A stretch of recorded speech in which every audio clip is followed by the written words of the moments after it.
दोस्तों, स्वागत है आपका और एक नए वीडियो में और एक नए टॉपिक के साथ। मैं हूँ डॉक्टर देवू। मैं हूँ राजेश। स्वागत करते हैं हमारे यूट्यूब चैनल। तो चलिए दोस्तों वीडियो स्टार्ट करते हैं। आशा करेंगे दोस्तों पसंद आएगा, और पसंद आए दोस्तों तो वीडियो को लाइक और शेयर जरूर से कर दीजिएगा। चैनल पर पहली बार है, सब्सक्राइब नहीं किया, साथ में सब्सक्राइब भी कर दीजिएगा। चलिए स्टार्ट करते।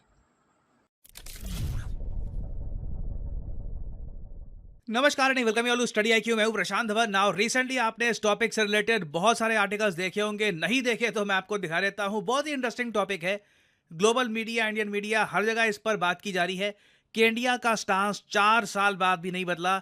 इंडिया ने कैटेगोरिकली ये कहा है चाइना को कि जब तक बॉर्डर पे पीस नहीं होगा, unless there is peace on the border, India rejects China's call to resume passenger flights even after 4 years। 4 साल बाद भी जो भी चाइना की रिक्वेस्ट, जो भी चाइना का प्रेशर है कि वापस डायरेक्ट फ्लाइट स्टार्ट कर दो, इंडिया इसको रिजेक्ट कर रहा है। और ये बहुत ही ज़्यादा इंपॉर्टेंट है। नाउ इस टॉपिक को बहुत ज़्यादा सिंप्लीफाइड तरीके से समझते हैं कि 4 साल पहले क्या हुआ था और इंडिया की जो आज के समय पॉलिसी है ये इतनी ज़्यादा इंपॉर्टेंट क्यों है और पूरी दुनिया को इससे क्या एग्जाम्पल मिलता है। नाउ यहाँ पे आपके सामने एक बहुत ही इंटरेस्टिंग ग्राफ है। आप देख पाओगे साल 2020 के आसपास और उसके पहले आप अगर जाओगे तो इंडिया और चाइना के बीच में बहुत सारी फ्लाइट्स थी। कई इंडियन स्टूडेंट्स थे, वो चाइना में जाकर पढ़ना पसंद करते थे। कई इंडियन बिजनेसमैन थे, वो देख रहे थे कि चाइना में कैसे निवेश कर सकते हैं, चाइना से कैसे और ज़्यादा चीज़ें इंपोर्ट करके भारत में ला सकते हैं। इसके लिए ऑब्वियसली अगर आप कंट्री को विजिट करते हैं तो आपको एक्स्ट्रा एडवांटेज मिलता है। बहुत सारी फ्लाइट्स इंडिया चाइना के बीच में थी, मगर फिर कोविड आ जाता है। कोविड की वजह से सबसे पहले दुनिया के कई कंट्रीज इंक्लूडिंग इंडिया ने एक काम ये किया, चाइना से सारी इंटरनेशनल फ्लाइट्स कट कर दी, क्योंकि जो भी कोविड के केसेस थे ये चाइना से ही आ रहे थे इनिशियली। उसके बाद तो आपको याद होगा पूरा इंटरनेशनल फ्लाइट सिस्टम ही कुछ समय के लिए बिल्कुल बंद हो गया था और कंट्रीज ने फिर बहुत कॉशियसली, बहुत ज्यादा डर डर के कोविड से बचकर धीरे धीरे इंटरनेशनल फ्लाइट्स वापस रिज्यूम करी। मगर एक बहुत ही इंटरेस्टिंग बात यह है, इस सब के बीच में इंडिया चाइना के बीच के जो रिलेशंस है बॉर्डर पे, ये बहुत ज़्यादा खराब हो गए। चाइना ने इंडिया के अगेंस्ट अग्रेशन करने की कोशिश करी, गलवान इंसिडेंट हुआ, चाइना ने अपनी बहुत सारी मिलिट्री डिप्लॉय कर दी इंडिया की बॉर्डर पे। और इस सब की वजह से इंडिया ने कभी भी डायरेक्ट फ्लाइट्स रिज्यूम नहीं करी चाइना के साथ। 2021 से लेकर अब तक आप अगर देखो, कोई भी डायरेक्ट फ्लाइट आपको इंडिया से नहीं मिलेगी टू चाइना। और अगर यहाँ पे आपका सवाल यह है तो क्या इसका मतलब यह है कि इंडियंस और चाइनीज एक दूसरे के कंट्री में जा नहीं सकते? क्योंकि ट्रैवल तो अभी भी होता है। हम देखते हैं यूट्यूब पे कई व्लॉगर्स होते हैं, वो चाइना दिखा रहे होते हैं, जाते हैं इंडियंस वहाँ पे। ये सब कैसे होता है? फिर देखो, अभी भी जो भी थोड़ा बहुत अभी ट्रैवल हो रहा है बिटवीन इंडिया एंड चाइना, ये हो रहा है हांगकांग के थ्रू। हांगकांग को काफ़ी बार इंटरनेशनल फ्लाइट सिस्टम में एक अलग ही लोकेशन माना जाता है, इवन दो चाइना कहता है कि हांगकांग उनका पार्ट है।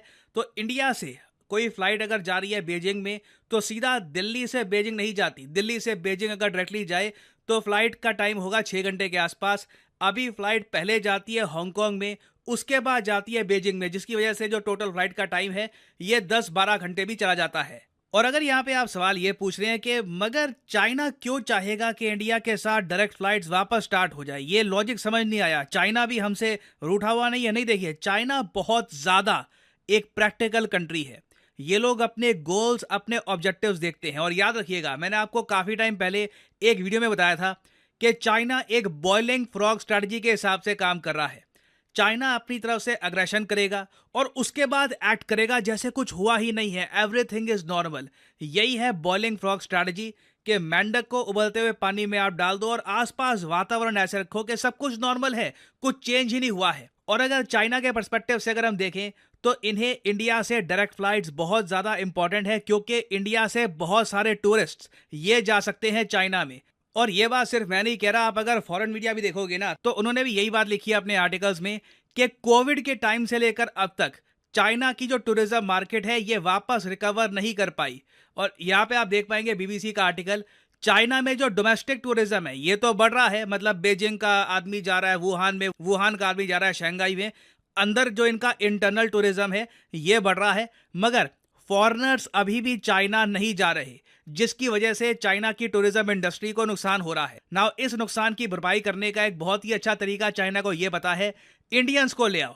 देखिए, मैं ये कहूँगा इंडियंस में धीरे धीरे अब अवेयरनेस जाग रही है जियो पॉलिटिक्स के बारे में। रिसेंट मालदीव्स के केस में हमने देखा कि जब मालदीव्स ने इंडिया के अगेंस्ट काफ़ी स्टेटमेंट्स दी, मालदीव्स का जो टूरिज्म था फ्रॉम इंडिया, इसमें एक मैसिव फॉल आया, मगर उतना फॉल नहीं आया कि लगे कि पूरा इंडिया एक हो चुका है, सब लोगों ने बात समझ ली है। तो आज भी मैं कहूँगा अगर डायरेक्ट फ्लाइट्स ओपन हो जाती है चाइना के साथ हमारी, कई इंडियंस हैं वो बाकी जियो पॉलिटिकल रियलिटी वगैरह सब कुछ भूल भाल के एक बार को चाइना घूमने के लिए चले जाएंगे।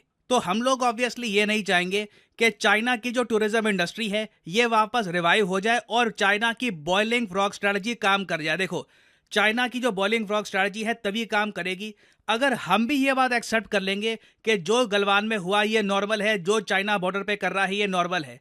हमें चाइना को कॉन्स्टेंटली बताना होगा जब तक बॉर्डर पे पीस नहीं होगा, until there is peace on the border, चीजें नॉर्मली इंडिया चाइना के बीच में रीस्टार्ट नहीं होगी, चाइना की इन्वेस्टमेंट्स इंडिया में नहीं आएंगी, things will not be normal. और यहाँ पे मैं ऐड करना चाहूंगा, मुझे इस बात को लेकर बहुत ज़्यादा एक प्राइड फील होती है कि मैं इंडिया का सिटीजन हूँ, एक ऐसे कंट्री का सिटीजन जो एटलीस्ट अपने सिद्धांतों को लेकर कुछ कॉम्प्रोमाइज़ नहीं करता।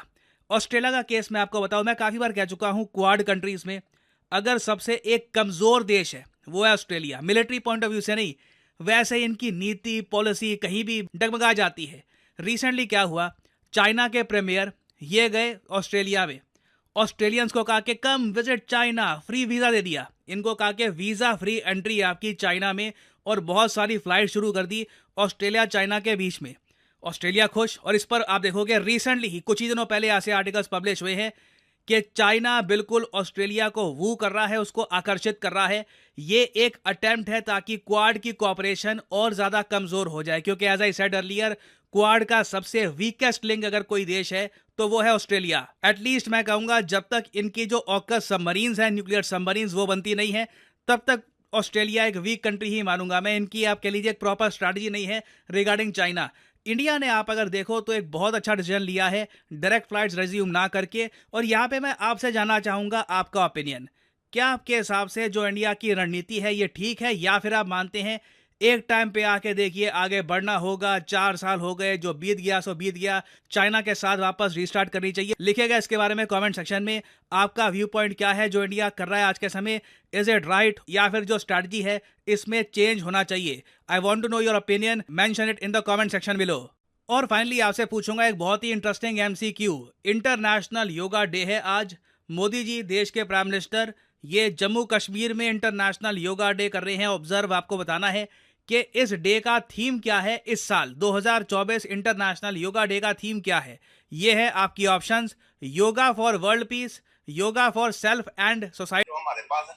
थैंक यू दोस्तों वीडियो को यहाँ तक देखने के लिए। वीडियो दोस्तों यहाँ पे समाप्त करेंगे, आपसे विदाई लेंगे, मिलेंगे और अपनी वीडियो में आपके साथ। टिल देन, जय हिंद, जय भारत।